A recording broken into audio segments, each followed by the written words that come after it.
Bienvenidos al capítulo 1 del curso de Comportamiento y Desarrollo del Fuego. En esta oportunidad veremos los fundamentos del comportamiento del fuego. El siguiente curso tiene como objetivo comprender los fundamentos del comportamiento del fuego, tópico de importancia para los inicios del estudio del CFBT. Durante el capítulo número 1 de este curso discutiremos el incendio en su contexto químico y termodinámico y revisaremos conceptos básicos sobre el proceso de ignición y la transferencia de calor. La materia es todo lo que nos rodea y la podemos encontrar en tres estados. El primero de ellos es el estado sólido, cuya principal característica es contar con una alta fuerza de cohesión entre sus moléculas, por lo que la libre movilidad está muy limitada. Esto le otorga una forma propia que es por la cual la reconocemos.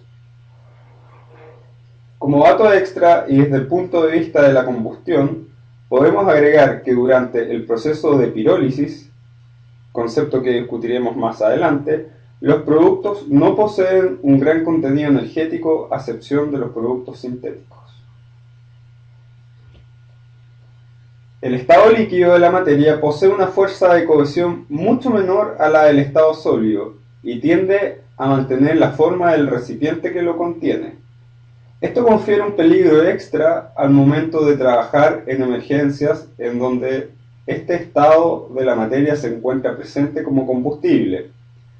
Una propiedad del estado líquido, en particular del agua, de la cual nos aprovechamos en el trabajo bomberil, es su capacidad de movilidad y difusión, y que viene dada por su valor de tensión superficial. El estado gaseoso tiene una bajísima energía cohesiva, por lo cual las moléculas tienen una gran capacidad de movilidad y difusión y tienden por esta razón a ocupar todo el espacio disponible. En el trabajo bomberil, el estado gaseoso de la materia es lo que más nos preocupa. Este es el estado que entra en combustión y los gases que se liberan como productos secundarios son generalmente altamente energéticos y muy tóxicos. La forma en que estos tres estados se relacionan entre sí y pueden intercambiarse se denomina cambio físico de la materia. Aquí se produce un cambio de forma de la materia, pero las moléculas continúan siendo químicamente las mismas. Por ejemplo, tenemos el paso de agua en estado sólido en forma de un cubo de hielo al estado líquido. En este caso, una fuente de calor entrega energía al sistema y de esta manera se transforma el hielo en agua. Al continuar entregando energía en forma de calor, podemos lograr inclusive llegar al estado gaseoso. Al contrario de los cambios físicos, durante algunos procesos se generan cambios químicos en los que a partir de los compuestos iniciales se generan sustancias nuevas. La combustión es un ejemplo de un proceso de cambio químico, así como también lo es la oxidación de una manzana, en donde por efecto del oxígeno las moléculas de azúcares constituyentes forman nuevas moléculas. Cada uno de los cambios de materia, sean estos físicos o químicos, se genera a través de dos tipos de reacciones: las endotérmicas, que absorben energía del medio, como por ejemplo lo que ocurre en la transición de estado líquido a gaseoso del agua, en donde una gran cantidad de energía es absorbida durante el proceso. Por otro lado, en las reacciones exotérmicas se libera mucha energía como durante el proceso de combustión. Aquí observamos dos imágenes de reacciones químicas gatilladas por dos tipos de geles que al interaccionar con una molécula generan dos reacciones totalmente distintas, una de absorción de energía formando un gel frío y otra de liberación de energía, entregando calor. La combustión es un proceso químico en donde un combustible, en este caso metano, es oxidado por el oxígeno cuando se alcanza un nivel crítico de energía inicial llamada de ignición. Como productos de esta reacción se libera dióxido de carbono, agua y energía. Finalmente, esta última es la encargada de sostener la reacción al mantener presente la fuente de ignición de esta reacción. Este proceso de combustión es el ideal y se llama combustión completa. En la combustión que se nos presenta en los incendios hay una gran liberación de gases tóxicos, productos de la combustión incompleta y la interacción de diversas moléculas entre sí. El proceso de la combustión puede estar presente de dos formas. La combustión sin llama, en donde la reacción se produce en la superficie del combustible, y por otro lado la combustión con llama, la que se produce en la capa de gases. Esta última forma es la que con mayor prevalencia se observa en los incendios. No observarla no es sinónimo de que estamos frente a un incendio más fácil o menos peligroso. La combustión sin llama por lo general está asociada a incendios controlados por ventilación y por ende potencialmente a comportamientos extremos del fuego. Cuando tenemos combustión con llamas, esta puede ser de dos tipos distintos en relación a la eficiencia de la combustión. Al lado izquierdo observamos una llama premezclada, en donde el combustible y el aire se mezclan antes de que se produzca el proceso de combustión. Al lado derecho se ve el proceso contrario, en donde el combustible y el oxígeno se mezclan en el lugar donde se genera la combustión, proceso que es mucho menos eficiente y es el que generalmente observamos en los incendios. A continuación observaremos un video que dejará más claro esta diferencia.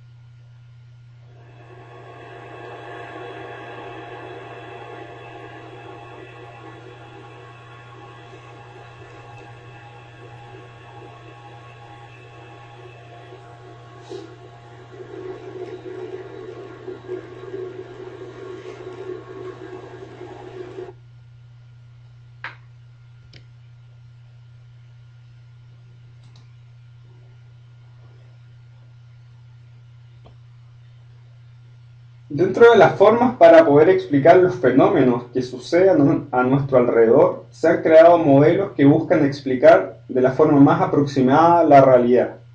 En muchos ámbitos de la ciencia y los negocios, quizás han escuchado sobre modelos matemáticos, biológicos o químicos.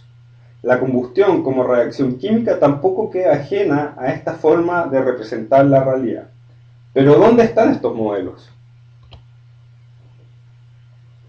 El modelo del triángulo del fuego trata de explicar la combustión sin llama que se produce en la superficie del combustible y para ello toma a tres protagonistas que deben estar presentes para que esta reacción suceda.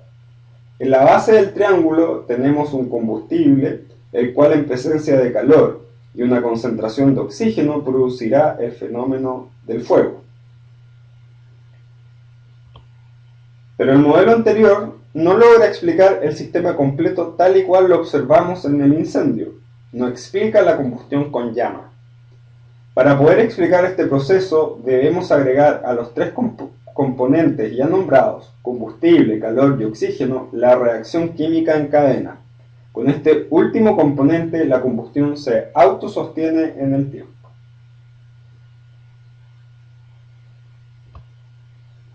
Luego de la revisión de los conceptos básicos de la química del fuego, debemos ahora entrar de lleno a la comprensión del fenómeno de la combustión desde el punto de vista de la termodinámica.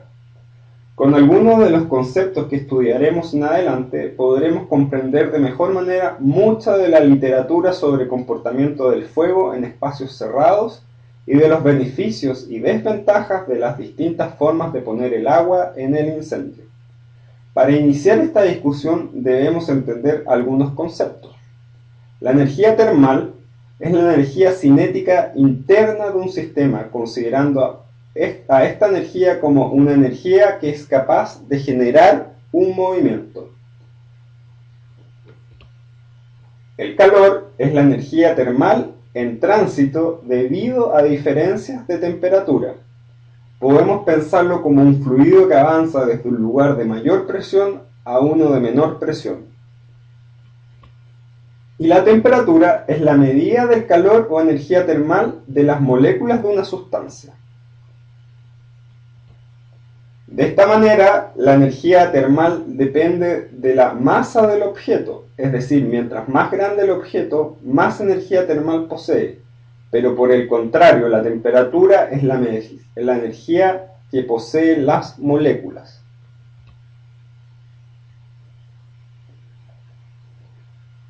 Con el análisis del concepto de calor específico asociado al agua quedará más clara la diferencia entre calor y temperatura. Y aquí es importante notar cómo introduciremos algunas propiedades del agua, las que son la esencia de por qué la utilizamos como agente extintor de preferencia. El calor específico es la cantidad de calor necesaria para incrementar 1 grado Celsius la temperatura. Cada cosa que nos rodea posee un calor específico que es propio, por lo que a distintos objetos habría que aplicarles distintas cantidades de calor para solo incrementar 1 grado Celsius en ellos. Finalmente, el incremento en la temperatura se traduce como el incremento en la energía cinética de las moléculas de agua, y la medida de ese incremento es el que denominamos temperatura. El calor latente de vaporización es la gran característica del agua y está dado por las propiedades intrínsecas de esta. El calor latente de vaporización es el calor necesario para llevar una unidad de masa de agua líquida a vapor sin generar un cambio en la temperatura. Este proceso de cambio de fase en el agua absorbe muchísimo calor del entorno sin incrementar la temperatura de ella, por lo que resta calor desde el incendio, ayudando a disminuir en muchas ocasiones la temperatura global. La neblina 3D aprovecha esta propiedad del agua aplicando pequeñas gotas de agua al incendio. De esta forma obtenemos una gran masa de agua que rápidamente absorbe una enorme cantidad de calor durante su fase de transición de estado líquido a gaseoso. Aquí vemos la cuantificación del calor específico del agua en sus distintos estados de materia con valores de 2 o 4 y fracción. Al lado derecho observamos el valor muchísimo mayor, unas 1000 veces mayor, con un valor que bordea los 2200 kJ por kilogramo de la capacidad de absorción de energía durante el proceso de cambio de fase. Una vez más, es por esto que el agua es un excelente agente extintor y es especialmente en estas propiedades en las que la técnica de la neblina 3D se fundamenta. La ignición es el fenómeno en el cual el combustible comienza a combustionarse. Esta ignición puede ser de dos tipos. En primera instancia tenemos una ignición pilotada, en la cual la mezcla de aire y combustible son las ideales y además nos encontramos dentro del rango de inflamabilidad. En este tipo, una fuente de calor proporciona la energía para iniciar la combustión. Por otro lado tenemos el proceso de autoignición, que es lo que en muchas ocasiones sucede en incendios estructurales, en donde las altas temperaturas gatillan la ignición del combustible cuando éste logra una mínima necesaria. Aquí tenemos ejemplos de valor de autoignición para algunos combustibles. Se puede observar las bajas temperaturas que son necesarias para poder encender combustibles como la madera y el papel, y a su vez se ven las temperaturas de ignición de algunos otros combustibles comunes. La transferencia de calor es otra propiedad termodinámica que juega un papel preponderante en el desarrollo del incendio. La transferencia de calor no es más que el calor desplazándose desde un lugar u objeto más caliente a uno menos caliente. Una de las modalidades de transferencia de calor es la conducción, que se produce por el contacto directo de un cuerpo con otro. Es lo que pasa generalmente en las inmediaciones del foco del incendio, en donde por contacto directo el calor es transmitido desde un paquete de combustible a otro.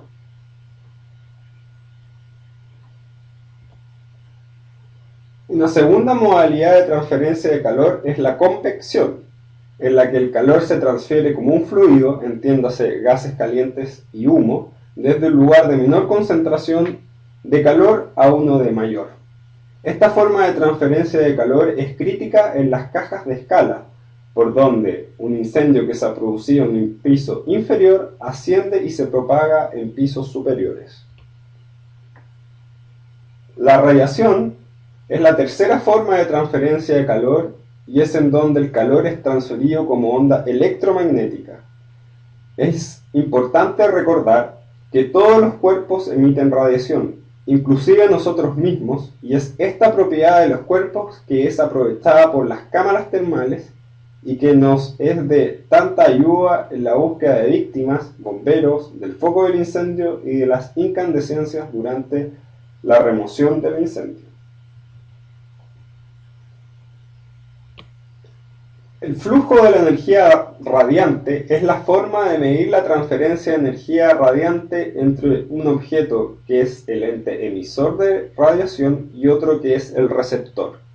Se mide como la energía que se concentra en un metro cuadrado. Observamos aquí diversos valores de flujo de energía y el efecto observado. Por ejemplo, tenemos que durante un día soleado el Sol emite un flujo de energía de 0.67 kW por metro cuadrado y donde también observamos que el máximo de radiación a la que debe estar expuesta nuestra piel es de 1 kW por metro cuadrado. Al exponernos a 6.4 kW por metro cuadrado ya se siente dolor tras un pequeño periodo de tiempo. Y aquí hacemos hincapié al observar los valores de flujo de energía necesarios para poder generar la ignición y o autoignición de la madera de 12.5 y 20 kW por metro cuadrado respectivamente. Este flujo de energía presente en los incendios es mortal para los bomberos. Esta diapositiva tiene como objetivo mostrar, con este simple ejemplo, cómo los tres tipos de transferencia de calor se encuentran presentes en los procesos de combustión y por ende también presentes y muy estrechamente relacionados en la combustión durante incendios estructurales. Durante el proceso de combustión ya habíamos definido la presencia del combustible y el oxígeno como agentes importantes o activos. Asimismo, debemos también considerar a los agentes pasivos que no son parte de la reacción química de la combustión, pero que sí absorben calor y afectan el comportamiento del fuego. Por esto último es que son importantes también de tener en consideración. Algunos ejemplos son el nitrógeno, el dióxido de carbono y el vapor de agua. Con esta diapositiva damos por finalizado el capítulo 1 de este curso.